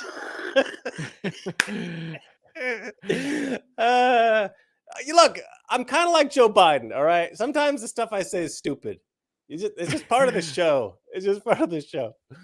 Oh my God, that's embarrassing. Thanks for pointing that out, buddy. Hey, thanks for pointing at least out. It's not me saying a name. Saying what name? Saying any particular weird name that I always get wrong. Oh, mispronouncing a name, you mean? Yeah. All right, let's get on this. Yeah. This illegal aliens skew the election thing. We kind of covered this before, I think, didn't we? I did a video about this. Yeah, we discussed about this, but I think they're actually trying to make a law to like get rid of this. Get rid of anybody can be on the census. That's the reason I wanted to go over this today, is because I mean, when we talked about this previously, I was like, we will our whole system of government will be destroyed unless they pass some kind of a law. Yep. Distinguishing citizens and non-citizens on the census. And they've done it. They're doing it. They're creating this bill. The only problem I can see here is like they're trying to pass this when the Democrats have the majority in the Senate. How the hell is that going to work? Well, I just don't see Republicans always do.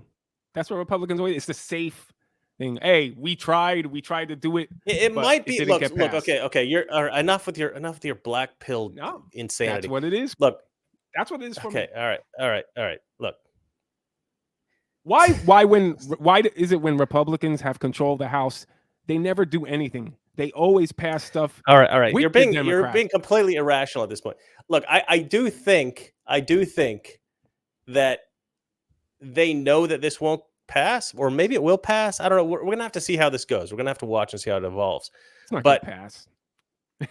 Well, it's kind of irrelevant, right? It's irrelevant because whatever happens, at the end of the day, I do think we need to wait until Trump gets elected, until we have both houses, before we can actually pass meaningful legislation. Because even if it does pass, it'll be so destroyed by the end, by the time that it gets on the president, on Biden's desk, that it'll be useless. So we really do have to wait till Trump gets in office before meaningful legislation of this kind is passed.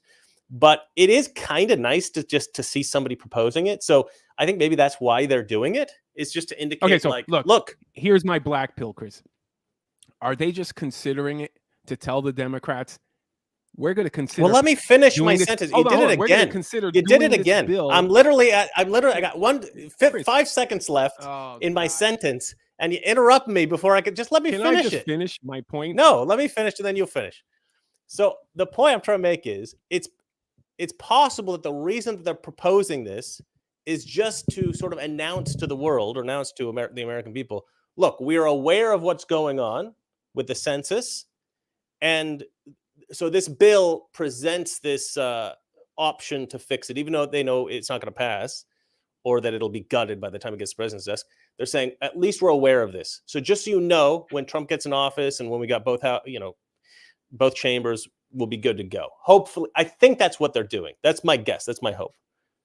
I think it's Republicans warning the Democrats, we will put this through, figure out a way to defeat this because we're going my to try to God. do it. So, Jason, yeah. not every Republican is a crazy lying monster. They haven't proved me wrong. They haven't proved me wrong. They haven't proven that they wouldn't. So I never give them the benefit of the doubt. So the way you present your view of the federal government is that it's not possible to fix it. Then, if you're right, it's not possible to fix it. You know where I stand. It can't be saved. I think things need to get. I hate to say this because I really don't want this. You're basically like I said, saying we need another I have a revolution son, and I there's have no a other family. option. Right. But I think things need to get really bad to wake people up. You say this. You say this every single episode, but it's And I'm worse gonna than it needs repeat to it get all the worse time before because- it. Yeah, but because- that's not what you're saying though. You're not saying it needs to get worse before it gets better. You're saying it is as bad as it can be, and No, the it can get only way to worse. recover is revolution because every Republican is corrupt. Well, no, I did not say every Republican is corrupt. No, Well, if not I don't every believe- Republican is corrupt, then there is some hope then that not every single thing that happens in Washington, D.C. is But some kind of like vicious thing is, collusion between Republicans that and can make a Democrats and the Uniparty. Hold on, let me finish what I'm saying. And therefore, everything has to be dismissed as some kind of corrupt thing that we have to assume is a lie and has some sinister intent. Because like to look at this and just find sinister intent in it is insane in my mind. Like, yeah, maybe there is, but I don't see any evidence of that whatsoever. You're just like you invented the worst possible scenario and said, I think that this must be what's going on here. All right, move on. I was waiting for you to come back with some kind of an explanation, but okay, we can move on. Yeah. Hold on. We're not getting any super chats, but let's look at are people talking about? Are people taking your side? Brad Thomas. I agree. Trump did this and they shot it down. No, Trump didn't do this, actually. This is not quite true. Trump produced an executive order and judges shot it down. And, sometimes that kind of stuff happens and it's actually not as corrupt as you think it is because there are certain kinds of legal things involved in executive orders and, the way laws are passed. Obviously, that's the job of the House and the Senate. And executive orders can only go so far. And in fact, there should be probably quite a few more Biden executive orders that get shot down, through the judicial system. But yeah, I mean, Democrats are very, very good at using the judicial system against Trump. We're not so good at using it against the Democrats. So it is a little bit of a different situation. Mr. Reason. That's a good one.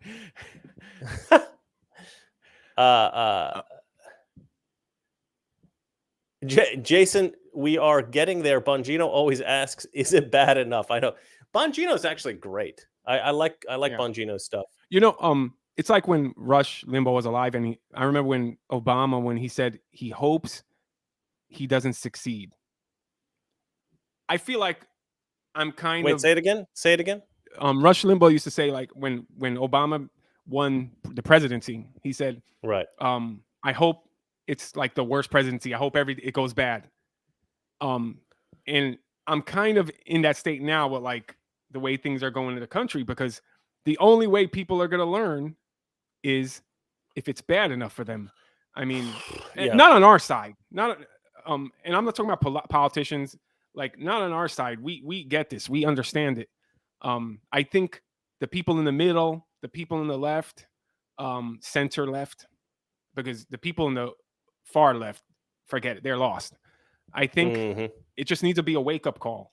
I know I repeating myself, but That's just how I feel. I mean, fair enough. Fair enough. I mean, this is why we have the show, so that we I can get to have debate the these. mic, right, Chris? I get to finally say You my got point. it. You've got the mic, man. You've got the mic. All right. Well, I think that's good enough for today. I'm gonna have to go because I have to move out of this hotel for a couple of days and come back. I don't know. I messed up the booking, so and I'm very sick. Actually, I don't know if I covered it up well, but I'm like Yeah, I'm you like did. You dying did right pretty now. good. So I don't feel great. I didn't sleep last night. I'm sick as a dog. I gotta move now. I gotta pack up all my crap for a couple of days and come back here. So yeah, I will see you guys on Thursday. Jason, thank you for being able to make the show. Thank you. Even though I think you're sick a little bit too still. Yes. And we're all sick. I think he infected me somehow from Miami, but yeah, it's a yeah. Anyway, thank you guys for watching. As always, thanks to Daisy Cousens for jumping on the show. If you guys Yes. can follow her work, follow her YouTube channel. I don't remember what she said that her show was on to Google. I forget what she said now. Dang it. I want to plug her show, but I can't remember what it was called. I can't remember what Do the us a network favor, was guys. called Go over there. back and watch and make sure you Yeah, just subscribe look to her up stuff. Daisy Cousens. Look up her YouTube channel. You'll find links to all her stuff there, I'm sure. Anyway, And she's tell awesome. your friends about us. Tell your friends about us. Tell your friends to Friends watch and our family. show. Yeah. Catch us every Monday and Thursday at 7 p.m. Eastern. Was it 4 p.m. Pacific? Something like that. I don't know. I'm not in either of those times. We're I wake sick. up super early in the morning. I do this We're stuff. sick. I'm sick. I can barely. I'm gonna probably pass out here. They're gonna come knock and being like, "Aren't you supposed to be Yeah. gone by now?" I'll be like, "Oh, I forgot." Anyway, all right. I'm gonna say. Don't. If you're a doctor, try not to lose the tongs in the body cavity of your patients. All right, and make sure you use the spatula appropriately. All right, that's it for us. Remember, it's not that our friends are ignorant. I can't even talk. It's not that our liberal friends are ignorant. It's just they know so much. That is not so. Good night. End stream.